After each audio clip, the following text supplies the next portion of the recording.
welcome to another episode of Bedtime Noir. This has been a big week. My new novel came out. It's called Cracker. It's the second in a series called Eucalyptus from Outcast Press.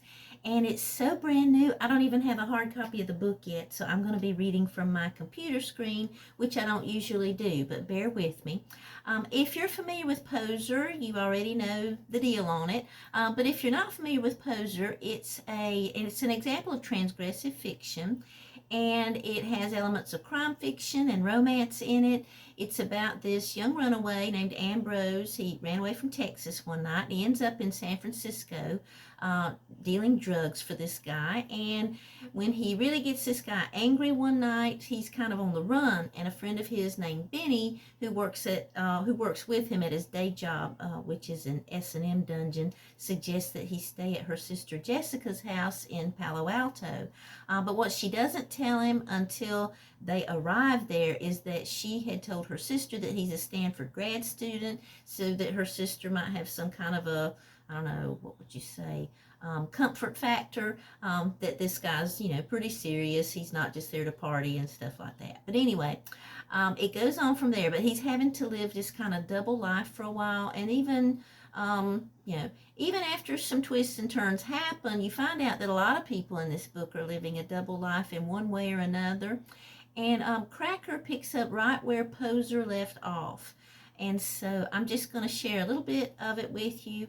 No spoilers in this section. There's a lot of twists and turns in Cracker, and some big twists, and so I have to be careful about that. But anyway, I'll just go ahead and share this with you. So here we go. On Sunday mornings for the last few weeks, Ambrose has been getting up early to watch on TV the preacher with the biggest megachurch in Houston.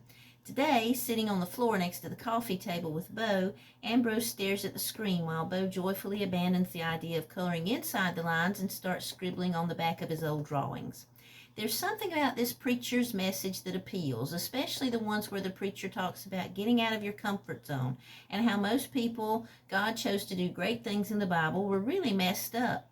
There's something comforting about the slight twang of this preacher's accent. His delivery is sincere and his voice cracks with emotion. Sometimes Ambrose feels like this preacher is speaking directly to him. No doubt millions of other people do too. Today's sermon is about You Are Enough. Jessica walks through the room, pausing to see what Ambrose and Bo are doing. She stands listening for a moment, sipping coffee. Why do you like to watch him? I like the way he talks, and I find his sermons relatable. She sits on the edge of the sofa to look at Bo's proud scribbling on the papers spread out on the table. And he always wears the best-looking suits. Slim and trim, neat. She looks up. Suits? That's not the only reason you like him, is it? He realizes she's not totally listening, which she'd accused him of not long ago. That wasn't the only thing I said. Not many guys around here wear suits to work anymore. I never thought I'd have a job where I could wear a suit to work, and now that I can, I want to wear ones like that. Well, find some and I'll buy them for you. She leans down, kisses him, then stands, taking her coffee with her. You don't have to do that. I'll get them on my own.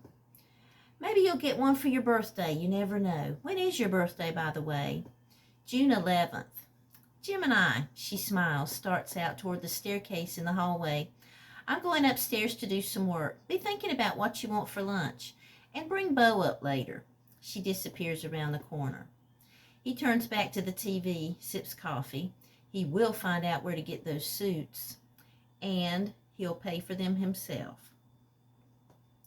Up in the art studio she made upstairs into, Jessica straddles a chair, elbows propped on the back of it, staring at a freshly primed 4x4 canvas. She wants to explore a different theme for the new collection, but is not sure what that might be. She's already attempted one piece, but it turned out a mess, so sits over in the corner, a mosaic of bright colors that mean nothing. No heart nor soul. Maybe only fit for a boardroom or generic hotel lobby. She runs her fingers through her hair, trying to put the other day at the hotel out of her mind when she hears footsteps on the stairs. Ambrose appears carrying Bo. Mommy, Bo calls out. Ambrose sets him on the floor, and he holds out his new drawing. Look! "That's great," she says, taking the piece of paper, unsure what the shapes on it represent exactly, but she has some idea. "I see a circle there," she says. "You did a good job on it." "The moon," he says, pointing at it. Jessica glances at Ambrose. He smiles. There's a softness in his eyes when he looks at Bo that touches her. "The moon, of course. And what's that?" "Bird," he answers. "A bird flying to the moon? Is that it?" "Uh-huh." He sees his toys over in the corner and makes a beeline for the tricycle Mike bought him on their last outing. Ambrose approaches, stares at the canvas with her. "What's happening here?" "Not much," she confesses. "Bo's doing way better than I am right now."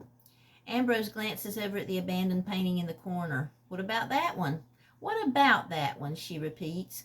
Even though he hasn't said anything about her coming home late the other evening after tea with Mignon, there's been an awkwardness between them neither is willing to address. She felt it earlier, and it still lingers.